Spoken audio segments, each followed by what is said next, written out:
It's 3 minutes past the hour, and thank everybody for hopping on the call.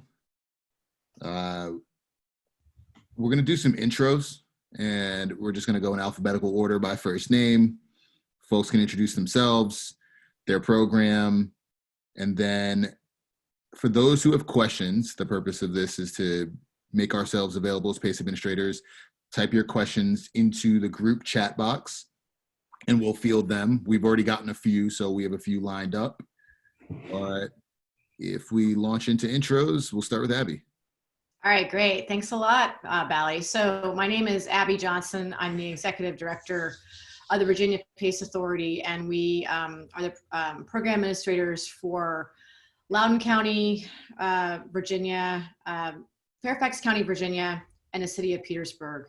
And also we're part of the Mid-Atlantic PACE Alliance, which is 3 states that are working together, DC, Virginia, and Maryland, to try to make PACE more consistent across those states. And that's it for me. Thanks. All right, I'm second alphabetically. All right, so I am Bali Kumar. I am CEO of Lean and Green Michigan. We are Michigan's statewide PACE administrator. The door's open now, isn't it? Birds. Oh, yes. All right, let's see. Let's make sure everybody's on mute to minimize background noise. We, as Lean and Green Michigan, administer the PACE program on behalf of 44 local governments around the state of Michigan, representing 72-ish% of the population. So essentially a statewide program. And whenever there's a jurisdiction that has not,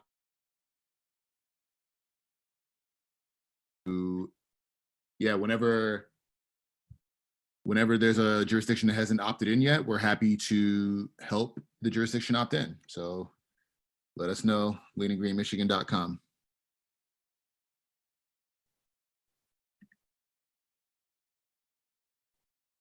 Now, Bill. Hey. Sure. My name is Bill Spivey. I'm the Executive Director for the Florida Development Finance Corporation. We have an open platform where we have both residential and commercial PACE. So we have a variety on the commercial PACE side. We've got 6 commercial PACE providers onboarded right now, and about 6 more that are looking to finalize their onboarding. So we do mostly do residential right now, and so I'm glad to be a part of this and also hear all the conversation about the about CPACE. So.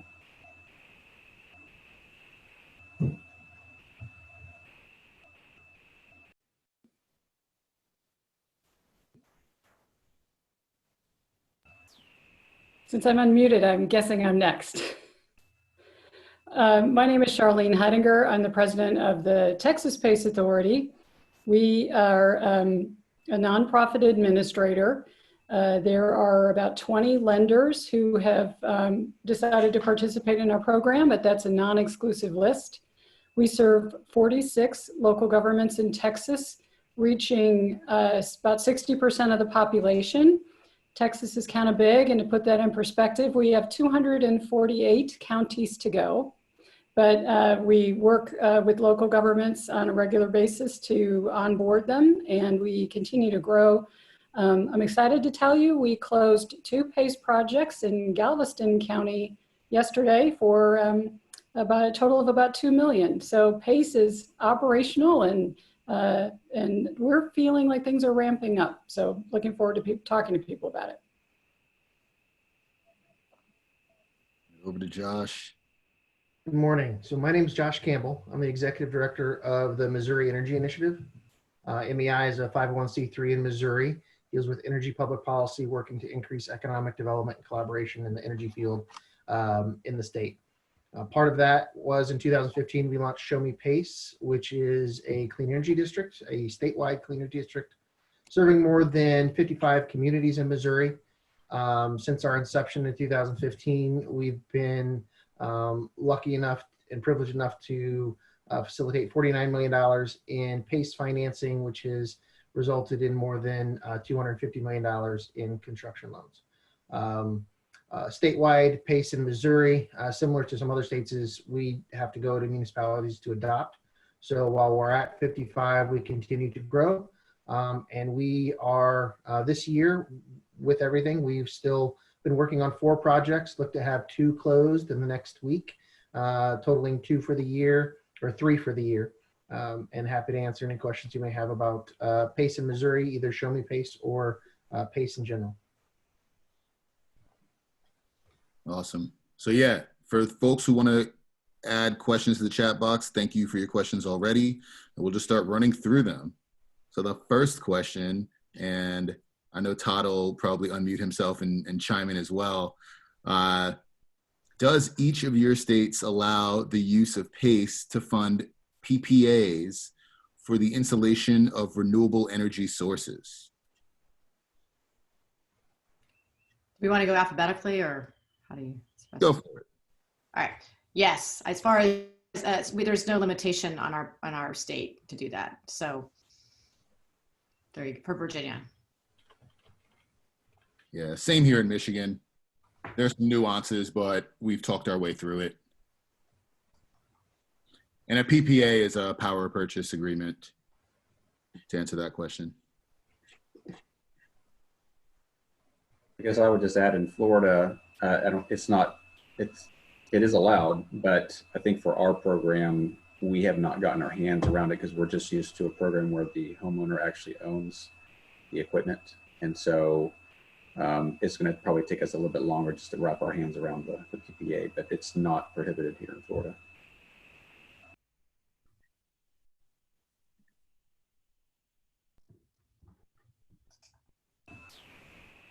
Sorry, it's allowed in Texas, and we're actually working on our first one and pretty excited about it.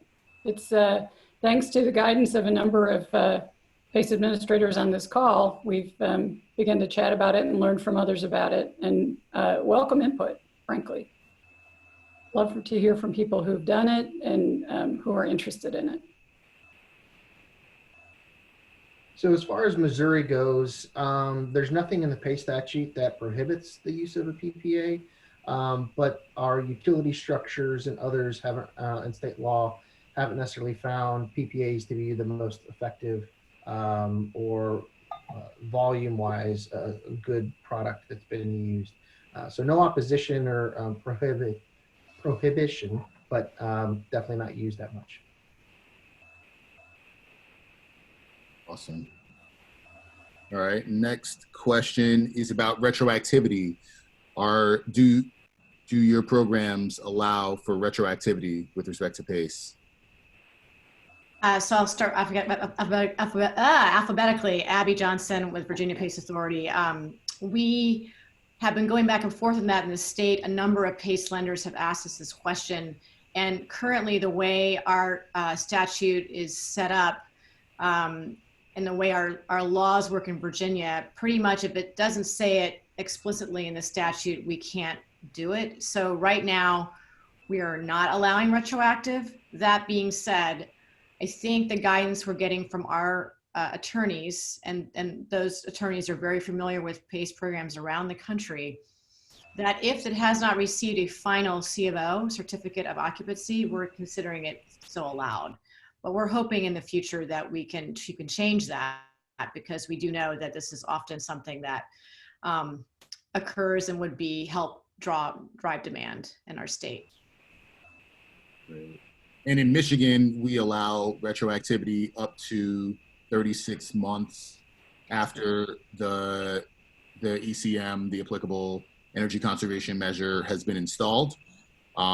We have already completed a retroactive PACE deal where a property owner put in about $1 million into the property, I think of cash, and pulled that money out, put it back in his pocket, and paid it out over 19 or 20 years. So it's a good way for liquidity, and it's something that some folks in Michigan are looking into now because liquidity is really important.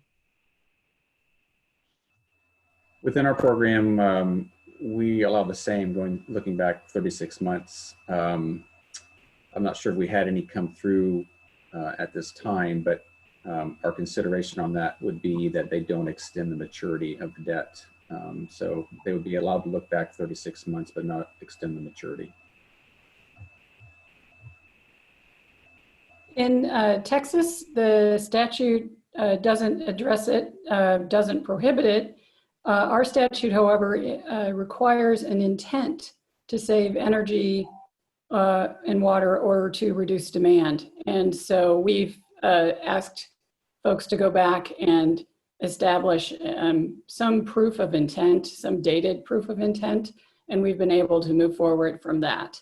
And we've had a couple interesting discussions and really have to rely on the capital provider and mostly the property owner to find dated emails or other activity that shows that they intended to save energy and water, and then we can do it. In Missouri, the statute is silent on the topic, and I can't speak for the other districts, but Show Me Pace has financed 2 retroactive projects, and in the past year, the Show Me Pace board has come up with a formal policy regarding retroactivity, where it is considered a non-standard project and therefore must be presented to the full board. And the consideration that the board takes in the mind when whether they're going to approve it as a project as a component is one is what's the rationale? Why could they not use PACE originally? Was PACE not adopted in that municipality? Owner not aware of it? They look at how far back it goes. We do believe that while the statute is silent on it, the project components must still be able to meet the economic benefit test, similar to what Charlene was talking about. So if you installed it 2 years ago, you can't create the savings on 2020. The savings have to start from 2018. So you will lose 2 years worth of savings. And if the numbers still flush out for you to work that way, then most likely it would be approved. Nice. All right. And the next question is probably more of an overarching question, and we'll probably dip back into this question over the call, but how is the current economic crisis affecting your PACE program? So in Virginia, we're, just to be clear about what Virginia looks like. So we are managing Fairfax County, Loudoun County, and City of Petersburg. And then Arlington County is run by SRS. So those are the 4 third-party administered programs in the state. So I can't speak for Arlington. I do know that, Loudoun just opened in November and Fairfax in February. So not ideal for getting, programs closed at this point. It makes it harder because we just started, but we do have, a robust pipeline. It's just kind of stalled right now. So what I'm seeing currently is that there is still some interest, but I haven't seen it. I feel like the projects that were in process are just kind of taking a pause. So I don't know if they're going to stop altogether. 1 or 2 are hotels. I doubt they'll move forward anytime soon, but some of the others, I think as people see the value potentially to even, as I think Bali alluded to, being able to pull out money to help just fund other things is going to actually in the longer term be beneficial to have PACE around. I think it's going to become used more, but at the moment we're a little bit kind of in a waiting period. Yeah, and here in Michigan, I can think of 3 ways that the current economic climate has impacted the PACE market. 1, in terms of construction workers were not exempt from the stay-at-home order. So the projects that were considering doing construction during this time, even though I've had property owners reach out and say, this is a great time for me to retrofit my building because it's empty, they weren't allowed to do the work. That may be lifted next Friday. So we'll see how that plays out. 2, travel. A lot of PACE is government relations, especially when onboarding new jurisdictions. Obviously, we're not driving around the state to meet with local government folks to establish new PACE districts. And the local governments that we are working on behalf of, it's not as easy as just driving over and meeting with an authorized official to get a PACE deal done. there's a lot more coordination that's required, even with registers of deeds to record the PACE assessment on the property tax bill. There's a lot more coordination, even with respect to notarizing things electronically. So bumps in the road, but not insurmountable. So from the residential side for us, we have seen a decline. Probably our volumes have been cut in half. Of course, they're all seasonal. So we're still getting deals come in, but they are dramatically decreased. I think on the commercial side, there's a lot of deals that are in the pipeline, and of course, CPACE deals take a lot longer to go through their processes. We did close a deal at the end of March, actually 2 deals totaling about $3 million. So I think those deals were just kind of still getting through the process. I'm not sure that I can really tell you any kind of impacts on the CPACE side from our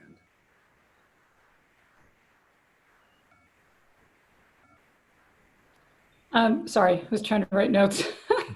In Texas, we had a wonderful growing year last year. And so a blessing for us has been that we have the resources to motor through this, assuming it doesn't last forever. And we've used that time to catch up internally with things moving so hot and heavy. We entered 2020 with the largest number of applications all coming in at the same time that we've ever seen. They have all, as Abby said, gone on hold, and that's to be expected. We've used this time to get our own internal processes as more efficient, and we've onboarded a wonderful new COO, Dub Taylor, and he's helping us really go through our internal processes and goals and all that kind of stuff. So this time has been great for us. We had 3 local governments, including the city of San Antonio, come on board as COVID was sort of ramping up. We've had a couple go on hold. I was on the phone with a county judge from West Texas yesterday who told me I will be invited in the middle of May in West Texas, and I don't know that we're going to be open by then, but that county had 1 COVID case that's recovered, and they're doing social distancing. So they're still meeting with the appropriate number of people in the room. So I'm starting to sense, I had another call with a couple owners who are very anxious to get into another county. So really within the last week, I'm starting to feel like this is our time to rest and recoup is coming to an end. We closed 3 projects by mid-March and in this year. And then we closed 2 more yesterday. So we've done about 5 million so far this year. It's not consistent with what happened last year, but we're we really, I think, are on I think there's a lot of interest in PACE. We are hearing about a lot of people who, Abby mentioned, others mentioned the refinancing opportunities, but we're seeing a lot more than that. The other thing that has happened with us is a lot of webinars.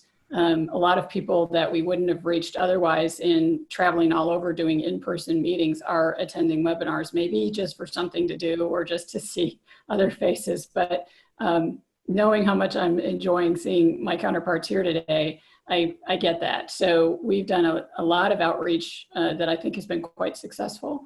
And we hope to do a lot more than that, more of that. As people get used to working from home and using these types of technological marvels to communicate with each other, there are likely to be permanent outcomes from COVID that are going to affect the commercial space. And PACE is going to be a great tool for people who might have to get a little more competitive on the costs of space and the cost of square footage if tenants are going to need less.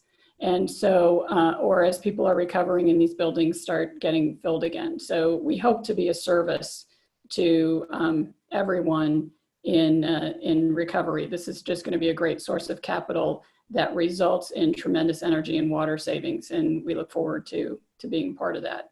And some of that, so I think our ramp up of PACE ultimately in terms of people understanding it and appreciating that it can help them, that may actually come out stronger after COVID as people need it more or are going to be more aggressive about looking for ways to reduce costs.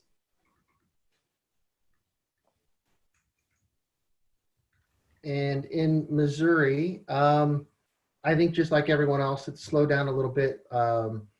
We have kind of, the impact has run the gamut for us. We've had some projects where it hasn't impacted them at all. And, you know, we've closed one, expect to close another next week. There was one as an example where everything was approved. And then the other financing entities, non-PACE related, put things on hold to determine what the pricing would be for the other components of the capital stack. So that while all approved and everyone says it's still going to happen, they're waiting for things to slow down a little bit. We are continuing to hope that it happens sooner rather than later. And in other projects, it's simply that they can't get staff out there, they can't get appraisers out there to do certain work to get the project to where it needs to do to get the PACE funders involved. So it really does run the gamut of how it's impacted. We are still getting calls. I would say, I think there's a great opportunity here for PACE with folks' equity diminished a little bit with regards to having to use that over the last couple of months, that PACE's ability to pay for the upgrades without having to pay immediately like additional loan really does present itself as an opportunity to fill in most likely what will be a pretty big gap of operating equity, maintenance equity that a lot of folks are going to need in the commercial market.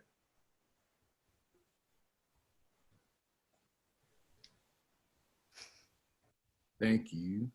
And moving on to the next question about how to scale up and engage localities for a statewide program. Just how, let's just dig into how we've gotten to where we are with respect to the coverage areas we have. So, Bali, I know who asked the question, and I know intimately, as well as Dan Farrell, what we're trying to do here. So I'm going to defer it to the others who are actually done it, since we are trying to do it right now. Yeah.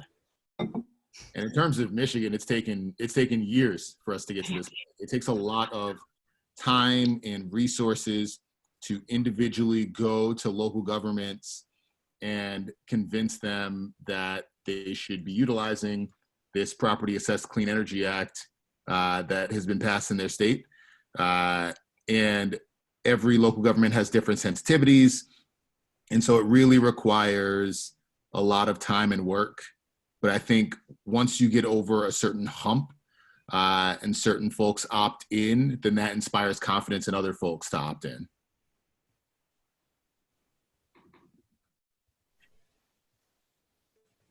I'm not sure I'm going to have much advice because I agree with Bali.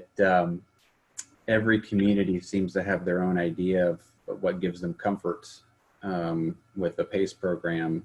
So for us, we do have multiple PACE providers. We do require them to communicate with those local communities, with those potential borrowers, those potential deals, developers, property owners.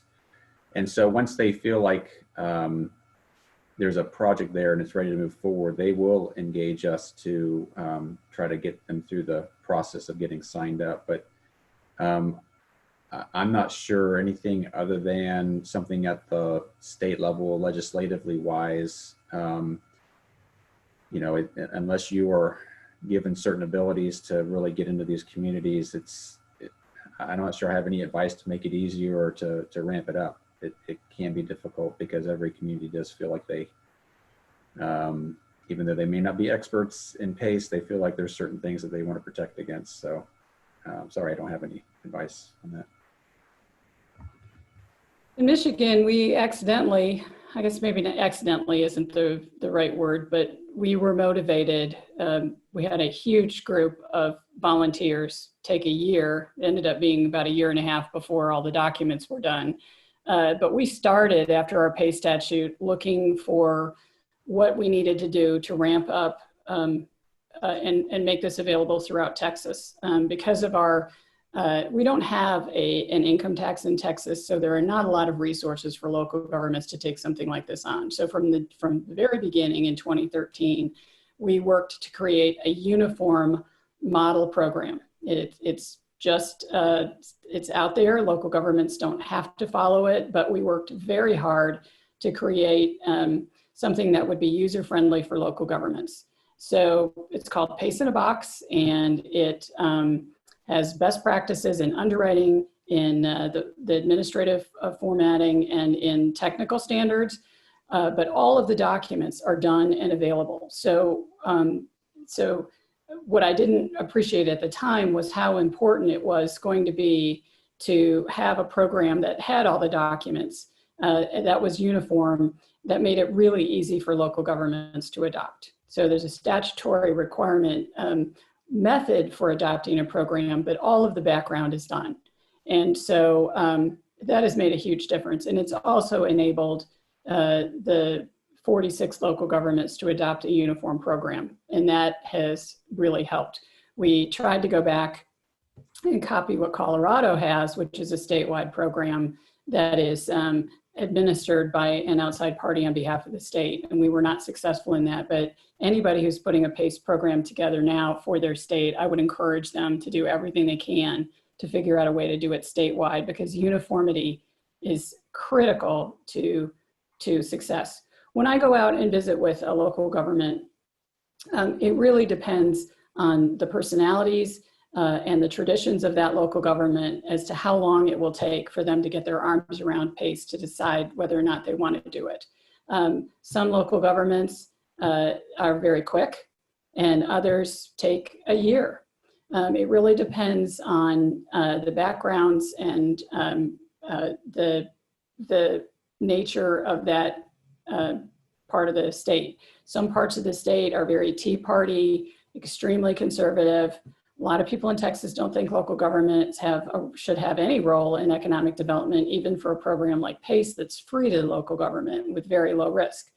Others are very anxious to do everything they can to promote energy and water efficiency and to reduce ozone. So it kind of depends.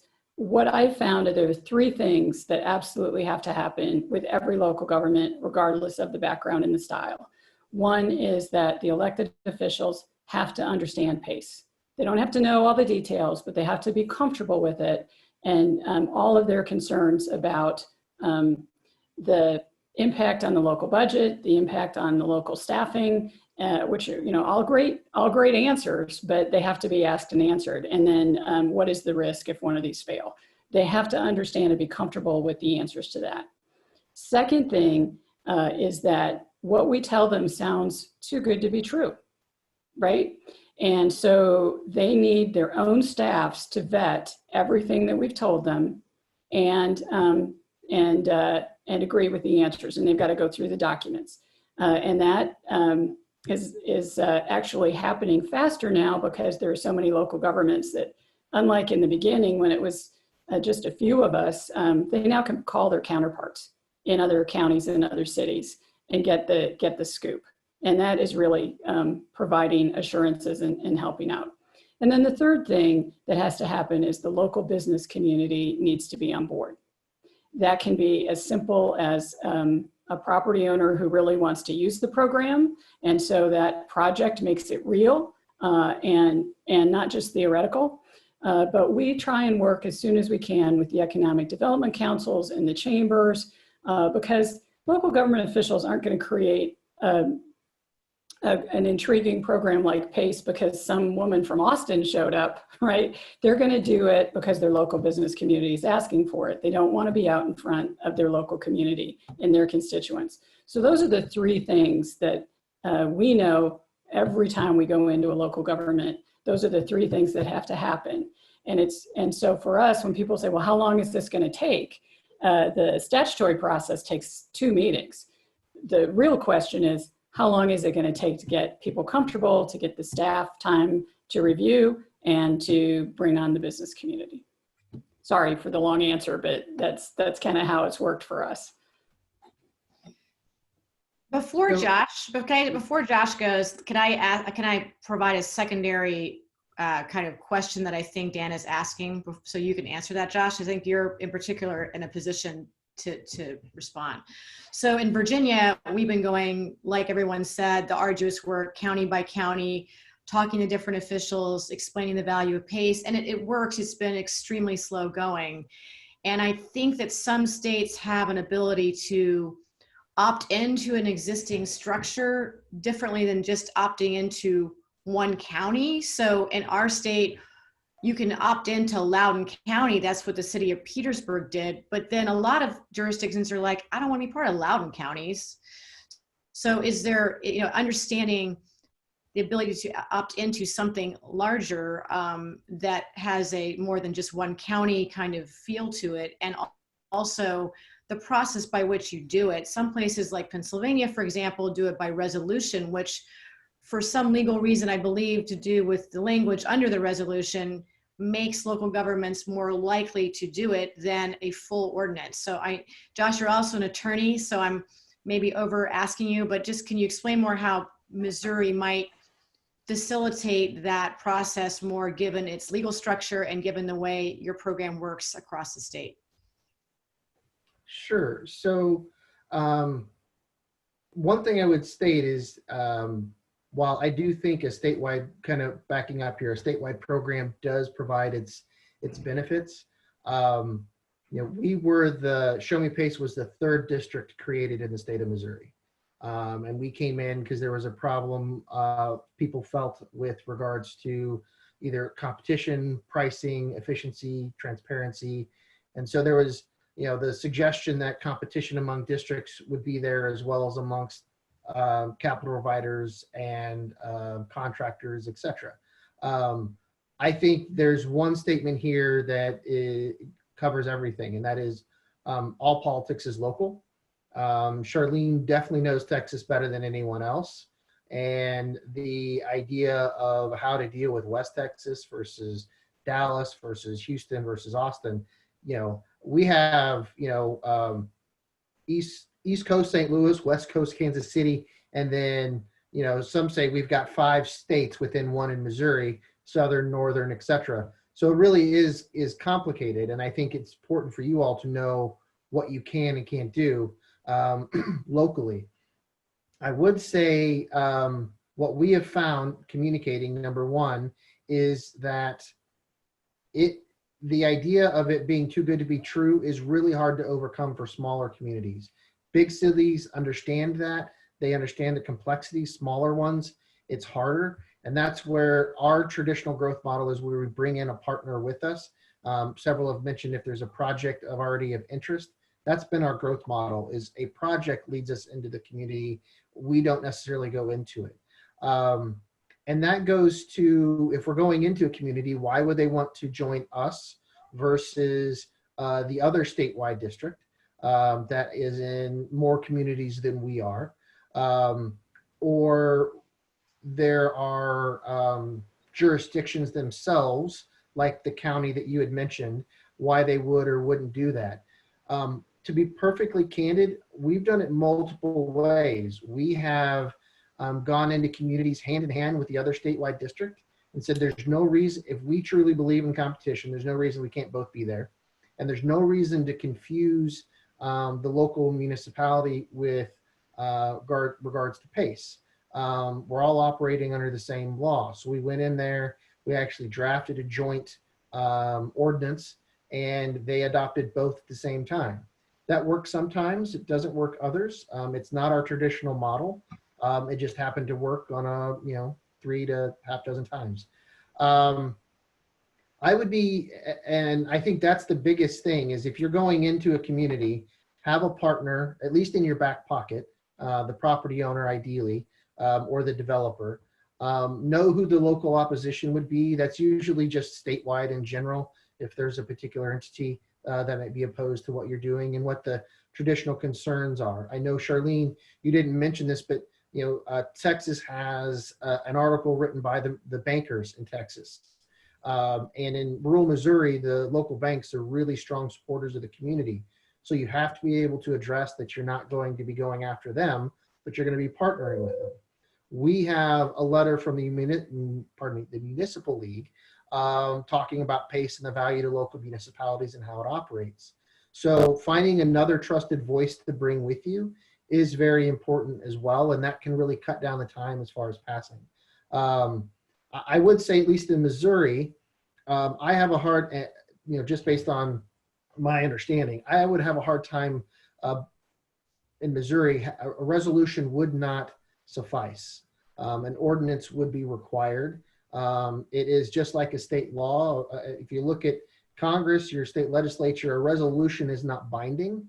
It is the ordinance. It is the state law. It is the federal act that is binding. So I would be concerned if it's just a resolution, what the long-term impact of that would be. We have a component that is similar to a resolution. So we have the local communities sign or pass an ordinance and then sign the mayor signs a cooperative agreement. That cooperative agreement outlines each of our responsibilities to each other. And while that is different than the ordinance, it does provide additional context for all the parties to know, what they can expect from us going forward. Abby, I hope I answered that question to your satisfaction. Thanks. Can I jump in? Because there's one other thing now that hello, Dan.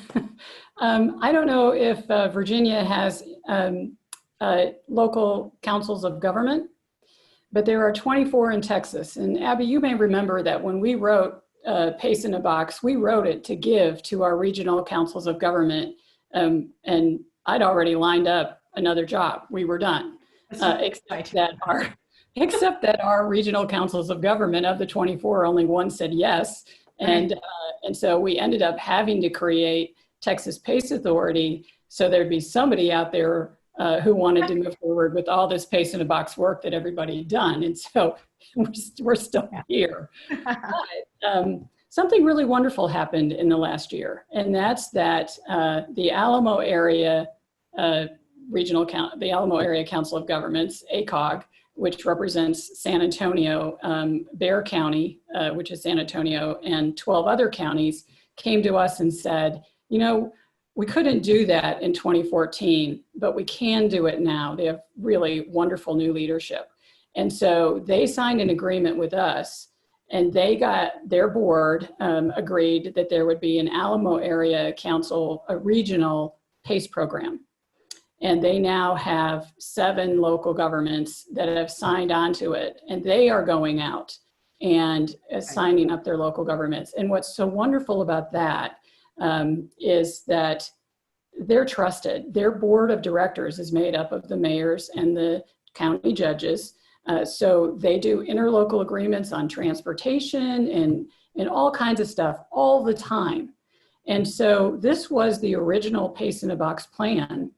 But there are so many places in Texas that are rural. I mean, there are counties almost as big as New England that have like 800 people in them, right? And so it's not really fair to those counties to say, stand up your own PACE program if you want access to this wonderful program. But regionally, it's so much easier for them to opt into something regional. And so we're continuing to work with our Texas Commission on Environmental Quality to try and bring PACE along the border.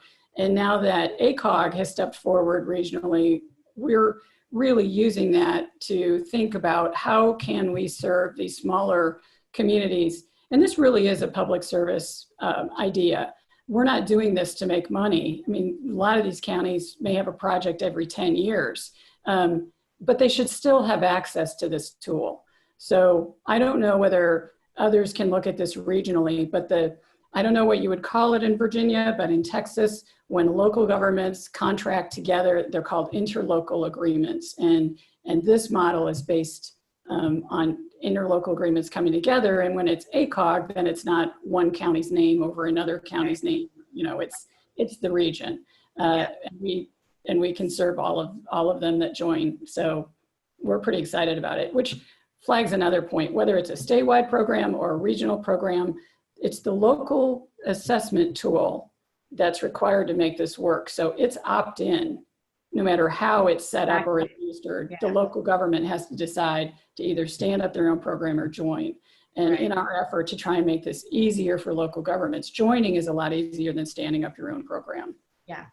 So anyway, Dan, I hope that. I also asked, not just for Virginia, that would be self-serving. I'm also saying it for the other states out there that may have a mix match of like the ability to do a statewide, kind of like Colorado and Connecticut, versus going county by county like you and Bali and others have done, and maybe everyone on the phone. So I think it's good just to say, yeah, if you can't do it statewide, go regional, find these COGs, find these agreements that allow it easier to opt in. I think that's a good point for anyone who's doesn't have PACE or in its early stages in their state. Well, the PACE ecosystem, it's not just the administrator walks in. It's not if you build it, they will come, right? You got the contractors are a piece of this, the capital providers are a piece of this, the mortgage holders are a piece of this, the property owners, and the local governments. And it all has to flow and fit together. And that takes time, no matter how you do it. But our whole effort from the very beginning is how can we make this as user-friendly as possible? And when you say user-friendly, or who are we talking to and who are we talking about, right? It has to be user-friendly for a whole host of different stakeholders. Absolutely. Yeah. And we have about 15 minutes left and about 5-ish questions left. So we're gonna do more of a rapid fire round now. I'm gonna take the first question. I'm also gonna try to figure out how to get my video. Here I am. Yeah, so this question's from Dominic. So given today's economic situation, banks have been deferring payments or making other arrangements to help their customers. And the way I read this question is for closed deals, so deals that are already existing and in the payback period, what have PACE lenders been doing and considering? But also for deals that are to close, what have people been considering for this consideration based on the current economic climate? I'm just going to dive into this one because I have a lot of thoughts on it, and we've been thinking about this a lot recently. For deals that have closed, I've seen property owners really inquire into their force majeure clauses. So the force majeure, the act of God clause is, miscellaneous clause a lot of people don't pay attention to in a contract, but now it actually really matters. So some force majeure clauses explicitly call out epidemics or pandemics as a means of tolling payment. So it doesn't eliminate the payment that's due, but it pauses the payment until the end of the epidemic, pandemic, stay-at-home order. It just depends on the language in the force majeure clause. So I'm seeing people really dig into those clauses now. And I'm also seeing property owners reach out to PACE lenders and say, hey, listen, I might have this, I might struggle for the next 6 months, or I might be able to make this payment, but not the next one, or I might not be able to make this one. What can we work out? And I'm seeing that the PACE lenders are really interested in getting people back on track, not draconianly interested in the payment is due on this date, and if not, then you're immediately in default. So I'm seeing the PACE lenders really working with their property owners. Anybody else seeing anything or anything different? When everyone's done, I have some comments from PACE Nation from a few states, if we have time, that I had some notes from, not from Virginia. So, but I'll let everyone else go. Totally. Also, with respect to deals that are to close, I'm seeing that people are excited by the fact that once you take out a PACE assessment, your PACE payment isn't necessarily due immediately. Yeah. Here in Michigan, the PACE assessment is due generally in accordance with the property tax payment structure. So the first payment may not be due for 6 months or 12 months, or in some cases, 18 months. So with respect to getting financing now and not making a payment for 6, 12, 18 months. I think people are very excited by that because I think we should be out of the woods in 18 months. So it just gives people a bit more cushion.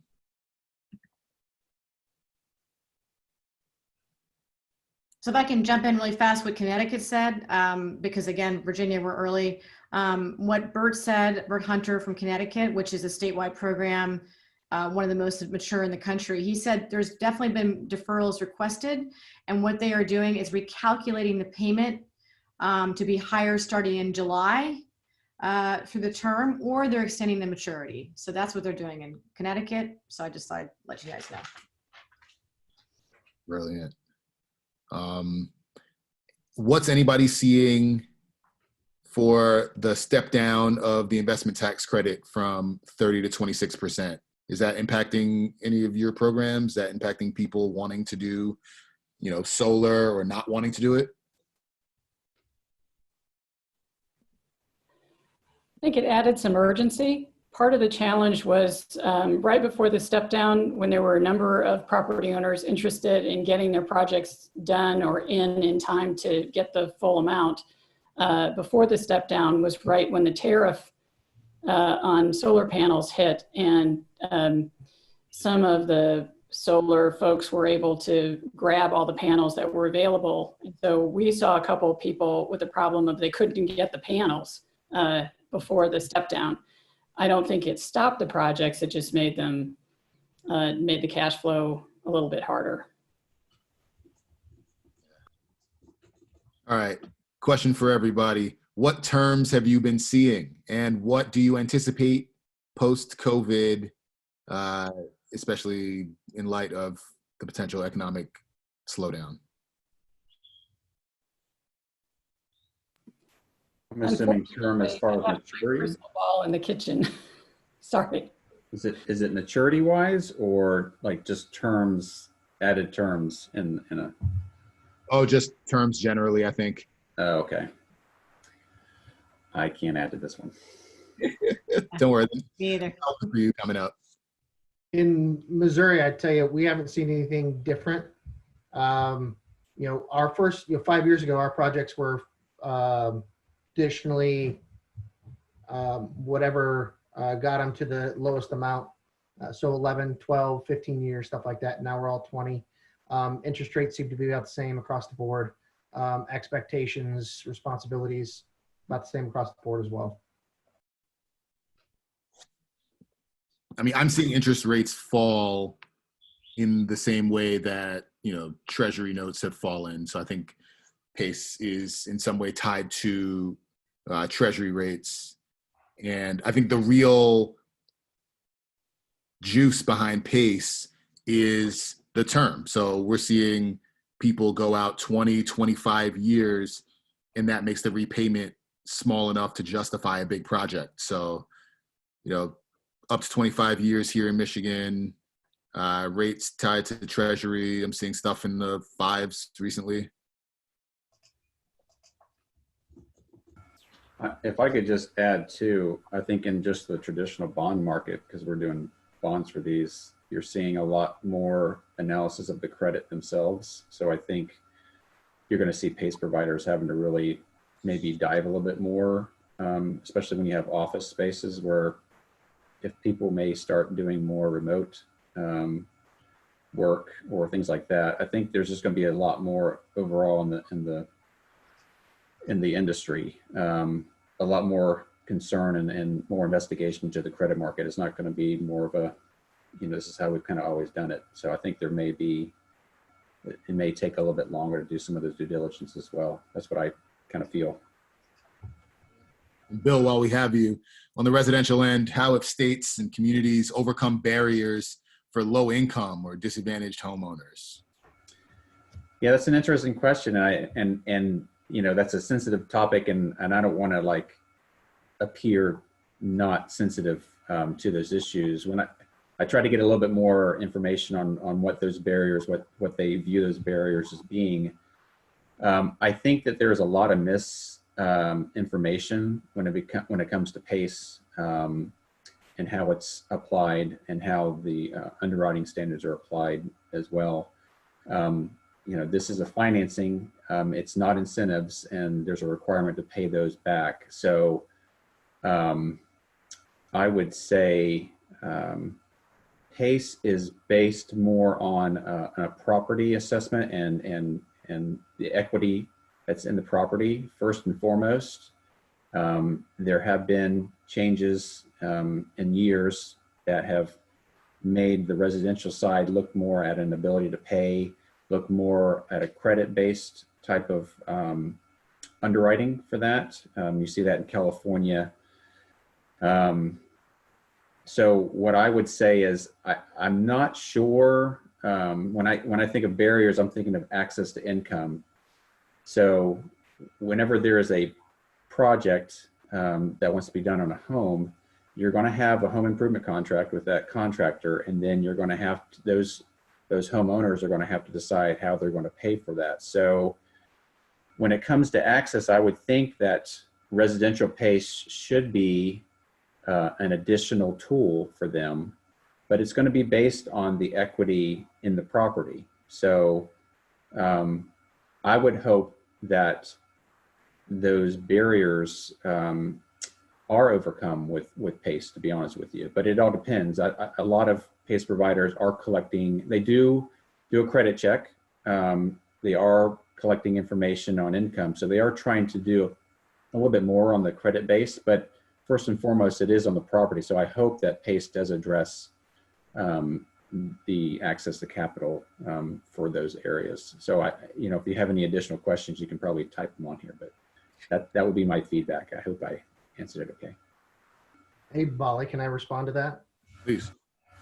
So as part of MEI, we've been involved with low income working groups in Missouri. And when it comes to low income, one of the biggest things is that many of them don't own their own property, they're renters. And then there's the pass-through issue with the fact that the landlord is paying for the energy efficiency upgrade, but not reaping the benefits because they're not paying the utility bill. So I'm not sure that PACE is the necessary answer to that, but I can tell you that MEI just recently completed a paper analyzing the benefits of energy efficiency for both the renter and the property owner. Our goal here is to be able to change communication and allow property owners to understand that there is a value there, change the communication that you have with your tenants. And sometimes that may be that the property owner starts paying the utility bill and then offers an umbrella fee, and that way that pass through isn't there. So PACE is, I can tell you when we've talked about it on the residential side, low income, there is the ability to pay, but it does really come down to, more importantly, what does that property's value have and what are they able to finance? And so we have seen it. We need to do some work outside of PACE to get the broader low income renting property access to more efficient and low cost utility bills. Josh, where can we get that paper? I'm waiting for the city that we partnered with to get their mayor's approval. We'll be hosting a webinar here soon. Goal was May, but I can let Bali know and they can send it out to the group. And obviously I'll share it with all of our administrator friends. I wonder if I should probably add too that there are instances here where you have a Habitat for Humanity home, or there may be instances where SHIP funds were used to help with first-time home buyers. And so in those cases, there is a silent second mortgage on those.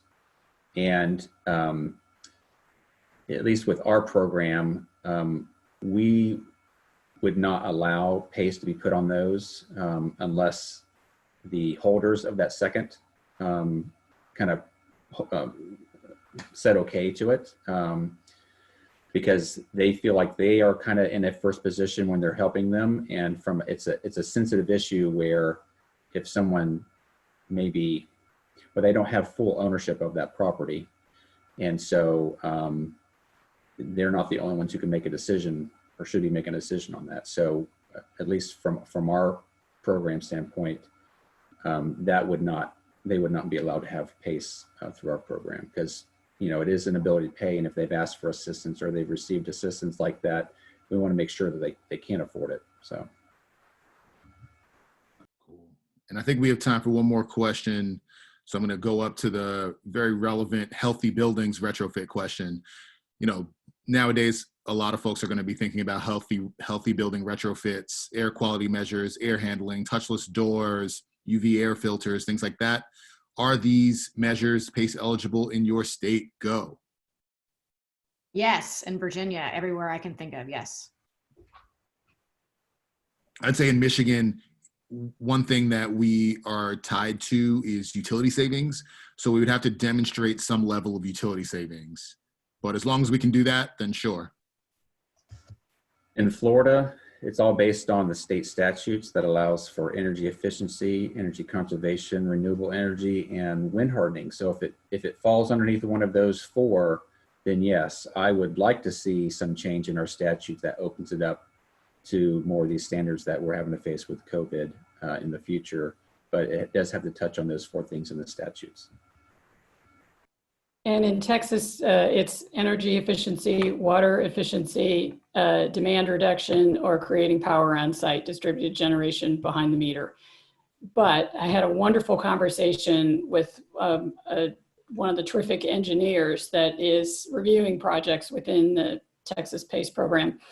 And he was telling me yesterday that the results of updating your HVAC system and handlers that already qualify for PACE will have a tremendous impact on air quality.